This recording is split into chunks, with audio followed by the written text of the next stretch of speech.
Okay, today I'm gonna show you how to aim your catapults, and in this video we're making an 150 catapult breaker from front door. And yeah, because with aimed catapults you make a lot more damage than you would do with unaimed catapults.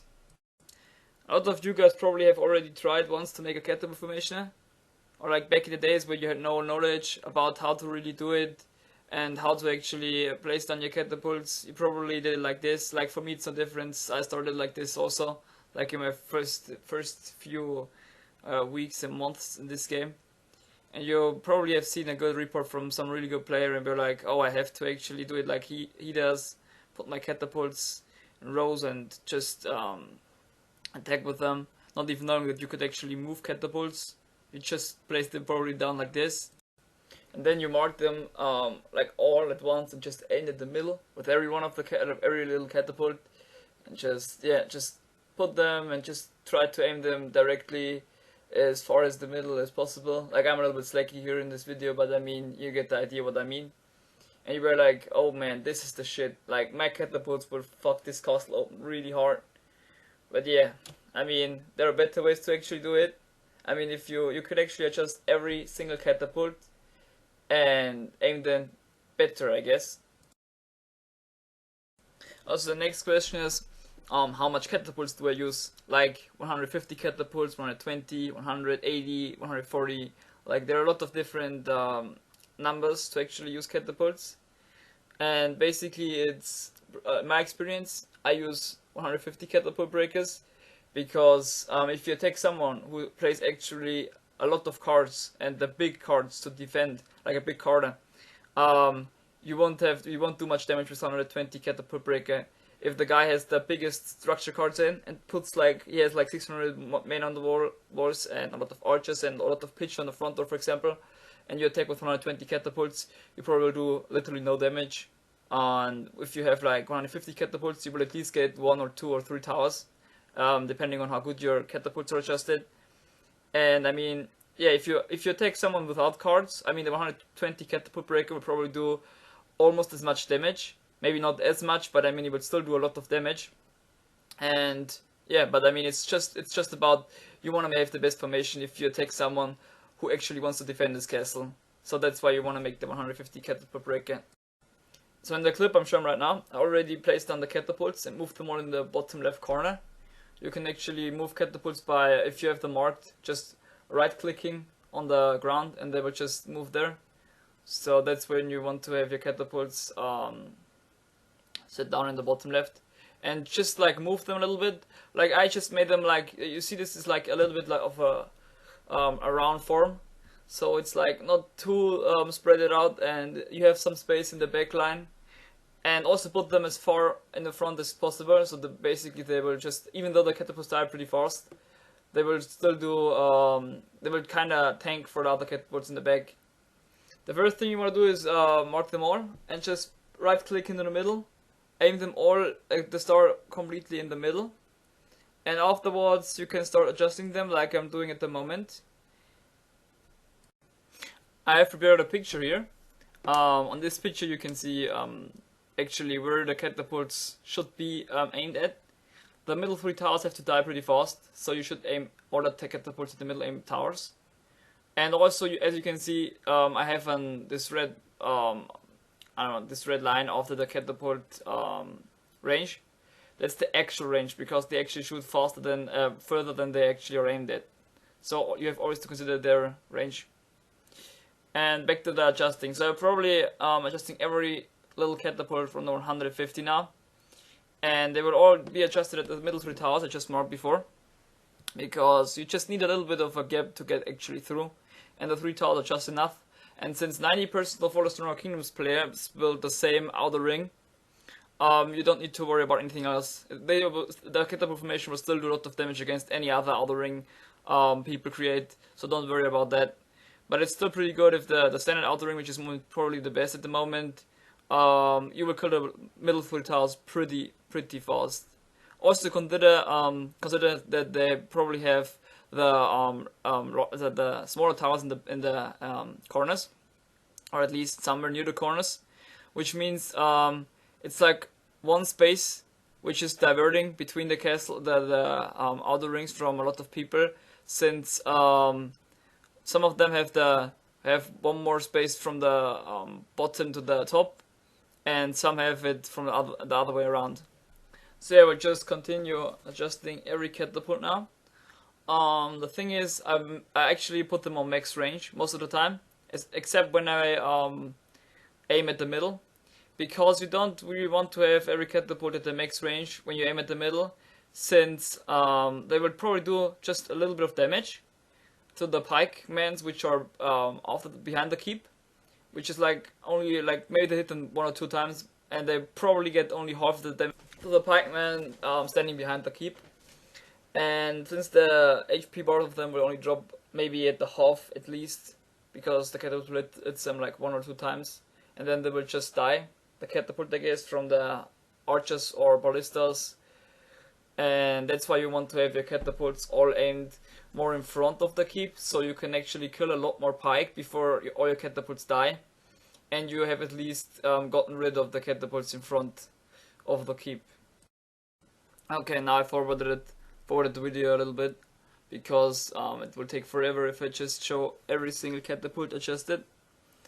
The thing is, now I'm pretty much done. Now I'm just checking if everything is alright. By just marking every catapult, you see the pattern they're actually shooting. And if you have missed 1 or 2 catapults, you could immediately see it, because they would just be straight aimed to where they normally would aim. But yeah, so just like you can check it also like I'm doing right now, just check the sides and see if the catapults are really good. And I just, like you can see here, I need to make sure they will not hit the 3rd tower to the top. So I kinda wanna make them more central to hit only the 3 towers in the middle. And after you finished it and you think everything should be alright now, you can actually start placing down troops. So like I will make different formations now for different types of units to use in. Like you can actually use a Catapult Breaker with 300 archers, 100 pike, 150 pike for example, or like 150 pike and 200 archers, or 150 catapults and the rest only archers. That's also possible. I mean, there are a lot of possibilities, but at the moment I'm making one with 50 pikes. This is one of the Catapult Breakers you send in as the first attack, or the attack after the archer cleaner, since the pikes are not necessary. It's just about killing more archers from the walls, so your next attack after this attack will make more damage. Like, it's pretty important to know that this attack is basically a suicide attack. It's just to open up the castle, and afterwards you can send in a captain army, which with raise or capture, or like I don't know, vandalize or pillage. Depends on what you want to send. So this is just the opener to get into the castle. And you might ask why I have the pikes in this weird spot. In this spot, they don't move. They will just be blocked by the archers to the left and to the right side. So they will stay there longer, and they won't be actually dying. They will not run into the hole and start dying immediately. They will be just there and and stay there and wait. And this gives the catapults more time to actually shoot and do more damage. Like at the time the pikes stand there and do nothing, the catapults will continue shooting and killing even more stuff. Okay, now to the next formation. Since we have the one with 50 pike done, now we'll go to 150 pike. The difference between this and the other one is, like, if you have a big player, you will probably will send more breakers, since like I said before, you will kill only like against the best cards only like 1 or 3 towers. And after the first attack, which will kill a lot of archers also, you want to have like a few more pikemen, since those pikemen will probably do some damage against the water. Maybe not that much if he has big cards in, but still you can actually trigger his oil pots, or even maybe get 1 or 2 water rows, and so on. And also the pikes will last a little bit longer, and because they have more life than the archers, so the catapults will also shoot a little bit longer, which is also to consider if you want to send an attack in and you want to do your you want the maximum work of your catapults to be done. And like here, the only difference I do now is just setting the pikemen to the walls directly in front, and the rest also between the archers, so they will actually get blocked again, and they can buy as much time as possible. Also, after you finish, don't forget to save your formations, because by saving your formations, you don't need to make this attack every time you attack someone. You just need to click and click at manage formations and choose it, and then it will completely be set up already. You don't need to worry about anything. So for the last one, the last formation is only with archers. The advantage of this is like it's basically an archer cleaner plus a Catapult Breaker in one. So it does a lot of damage as the very first attack. You will kill a lot of archers from him, and you also will kill the towers. So this attack is basically for the very first attack. Also, I still want to explain to you the cost, the archers in the very back. Those are basically for the peasant hole. Because if you want to have those archers in the back and the peasant hole is like in the middle of your catapults, the peasants will just come out and kill out of your catapults right ahead. And with the archers in the back, they will just focus down the catapults and will kill them one by one. And unless he doesn't have a card in, there will never be a lot of peasants out to actually kill all your catapults off. For the other sides, it's pretty much the same. The only difference is basically if you attack, for example, from top left, you should also have some catapults aimed directly in front of the keep, because they will also stand a lot of pikemen, and maybe towers if he has an inner ring. So you want to have some catapults to take this down, and the rest at the inner ring, so you get the catapults, the pikemen in the middle killed. So to wrap things up, I have prepared a video where I show you how the Catapult Breaker works in action. As you can see, I'm attacking someone and I'm pillaging him here. So you can actually use the formation for pillaging also. And it will open up his castle to the keep, and then I can just send a small captain and capture the castle without any problems. Yeah, and that's how the Catapult Breaker is supposed to work. So I'm finished with my video now.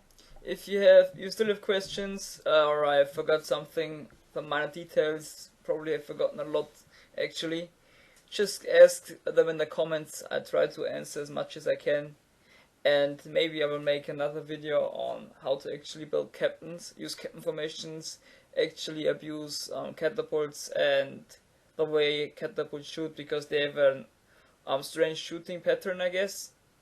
And as you could see on the fact that they're aimed a little bit further than they're actually displayed.